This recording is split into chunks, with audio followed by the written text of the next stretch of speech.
did a lot of reading on different history, Japanese history, Chinese history, and the mythologies of Asia. But I read a particular book that sort of detailed the history of the ninja from China, which is new to me. I mean, ninja is a Japanese word, ninjas are Japanese. But I learned that there's this group of Chinese sort of ninjas that claim to be the originator of sort of the assassin thief in Asia, and they call themselves the Lin Kuei. And we learn in Mythologies that Sub-Zero is not a ninja, doesn't like being called a ninja, he's a Lin Kuei warrior. Let's get something straight. I am not a ninja, I am Lin Kuei. Scorpion was a ninja. We chose Sub-Zero as a center point for the first Mythologies game because of all the different characters, he alone has sort of the most mysterious backstory. His history with Scorpion is talked about a lot, and we sort of vaguely started that story in the first Mortal Kombat game and built upon it in the subsequent games. And what we are attempting to do in this game is go back to his history and sort of explain and show how he became who he is and how his life sort of led up to the first Mortal Kombat tournament.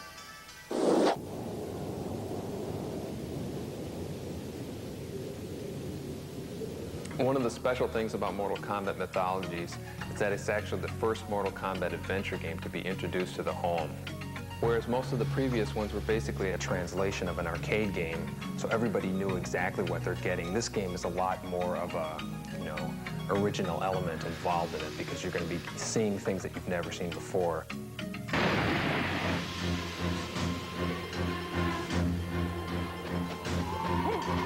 In a regular Mortal Kombat game, you're fighting one-on-one with a different person in one room.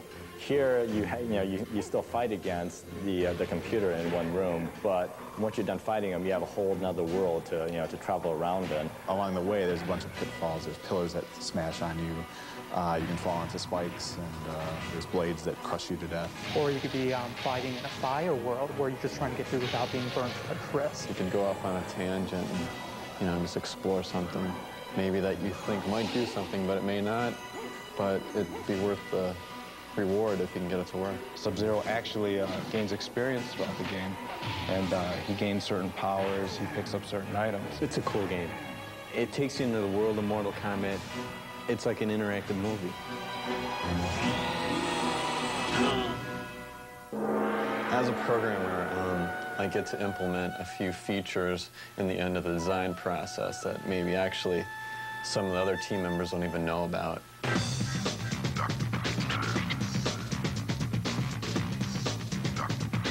The Mortal Kombat Mythologies team in Chicago consisted of seven of us sort of on the main team, and also including Dan Forden, who did our sounds. The programmers basically took the artwork that was done and handled Sub-Zero traversing through the environments and took care of a lot of the elements with the fighting and things of that nature, and obviously dealt with issues of the gameplay. The artists did everything from digitizing live actors to building 3D models and texture mapping them and doing keyframing and motion capturing. And now, on to Hollywood. Alert the keepers and send a full garrison to intercept. Make sure that he does not cross the breach. The keepers? But he's just immortal. Do not question me, Serena. And more importantly, do not fail. We create the full motion videos by shooting live actors against a green screen. And then after we do that, we edit that footage down and then hand it off to the artists. And the artists take it and they composite 3D graphic images behind the actors so that it just looks like a real world. To give you an idea of how incredible the artists who worked on the FMVs were, we did a scene that consisted of nothing more than a chair and two actors, and everything else around them was created in the computer. And when I look at that scene now, it's still tough for me to remember what it was like when it was just green.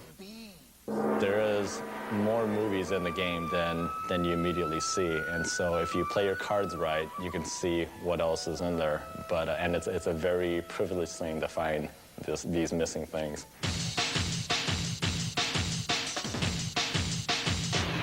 The object of the game is you need to go through these different worlds searching for the amulet.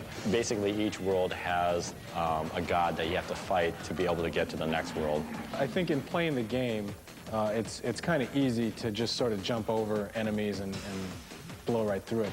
But it's pretty important that you do a lot of fighting, especially early on. First off, to get used to the controls. Second, because through fighting you collect experience points, and experience points, when gained, are what sort of give you your new powers. I'm going to show you the first wave or two of the game. Okay, so in the very beginning, you're basically breaking into a Shaolin temple to retrieve a map. And this is your first mission in the game. One thing you want to do is be very careful when you're running into rooms, because there could be a monk right behind a door. Okay, next up is the outside balcony. Best thing to do is jump on the wall and then just very lightly tap to the right, and you'll jump straight down, hit a canopy, and land safely.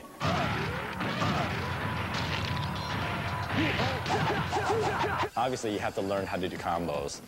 You can fight opponents without learning combinations, but it'll take you a lot longer to finish them off. To start the first punch combo, it's just you hit high punch. When you're in close on a guy, hit high punch twice, and you'll immediately go into a two-hit combo.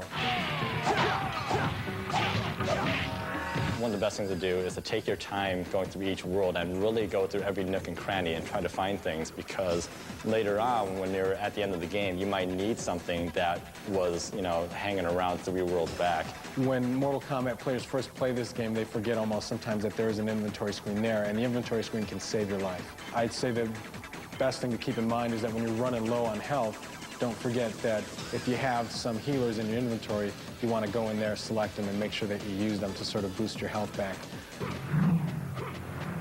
The Wind World, which is the second level in the whole game, is probably one of the hardest. It's a lot of fun. Once you get used to making the jumps, which, you know, look a lot more difficult than they are, it's a lot of fun to play. Now, the secret of jumping from windmill to windmill is to jump earlier than you think you need to, right now.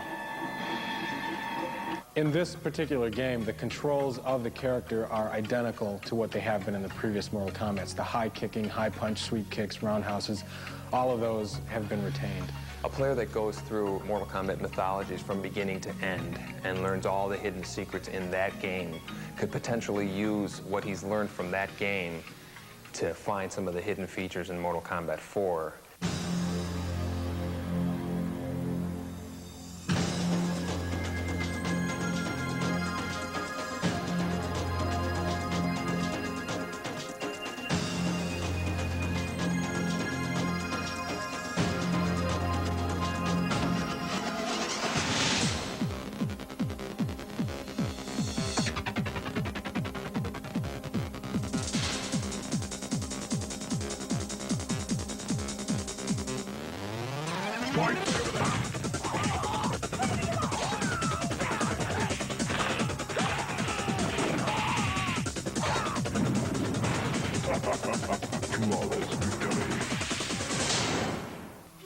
I think a lot more things are going to become clear in the Mortal Kombat universe when people play Mythologies, and I think after they've played Mythologies and then they see Mortal Kombat 4, these characters will have a lot more purpose. There's so many different characters, and there's so many different stories and twists. Liu Kang has a history, Raiden has a history, Sonya has a history, Kano does. They all sort of have their own mythologies that we could dip into and explore a little bit more. And so in that sense, the door is wide open.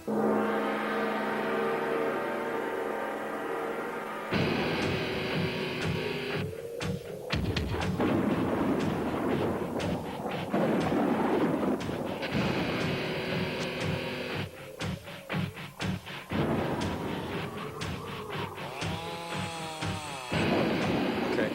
All right, players, here we are on the outside of Midway Games here in Chicago, and I'm going to take you inside, and we're going to go on a little tour, and we'll meet a lot of developers and people who make the games that you guys play. We have lunch in here daily, and these are all the different games we play. We got a few people working on off-road, looks like, here in the back. Maybe you can get a peek at them. Boo. Now we're going to wander over into our office area. Here we're actually editing the video you're watching. How you doing, Chris? There's myself on the screen there. Chris is doing the editing on the video that you're watching as I speak. Here we go. This beat-up, tattered-looking studio is where we've shot all of the digitizing for the Mortal Kombat games. Ladies and gentlemen, this is the most secret code I could ever give anybody, and it's the code to our motion capture studio, so we're going to have to change it after this.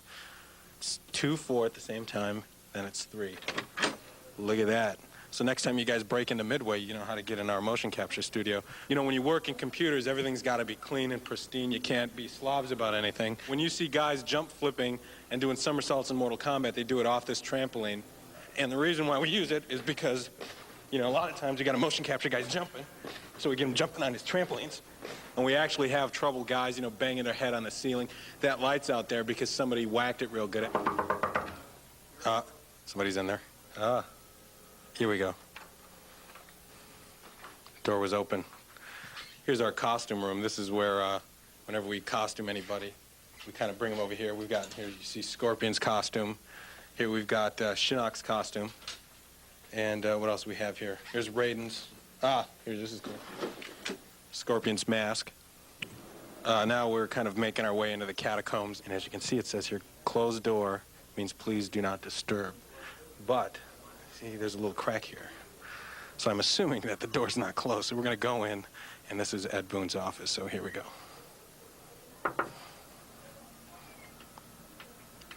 Oh, they seem to be in the middle of a deep thought here, putting together a video. And they're not too amused, so we'll just leave them. And here's our good friend Eddie Ferrier. He's been a playtester here for a few years. Eddie, what's the best game you've ever played? All right, you didn't hear that. What's the best game you ever played? Sub-Zero. There you go. Here we've got the godfather, the doctor of video games, Eugene Jarvis, creator of all. Some call him God. What do you call yourself? Face. That's good. That's a wrap. Let's end it there. One of the things, I'm not sure how many people know Sub-Zero's fatality in Mortal Kombat 4, but his fatality involves pushing 3 buttons at the same time. That's it. Nobody even knows. I haven't told anybody that one. Yes, there are fatalities in this game. There are only a couple different circumstances where Sub-Zero can do a fatality. And, you know, we don't like giving away clues or hints anywhere, but just for the people watching this tape, in the map room in the temple, Sub-Zero can perform a fatality against Scorpion if you stand about an arm's length away from him and you push forward, down, and forward, and then push high punch. Sub-Zero will perform a fatality. So that's just between you and me. You being the people watching this tape and me being the guy sitting right here. That was stupid.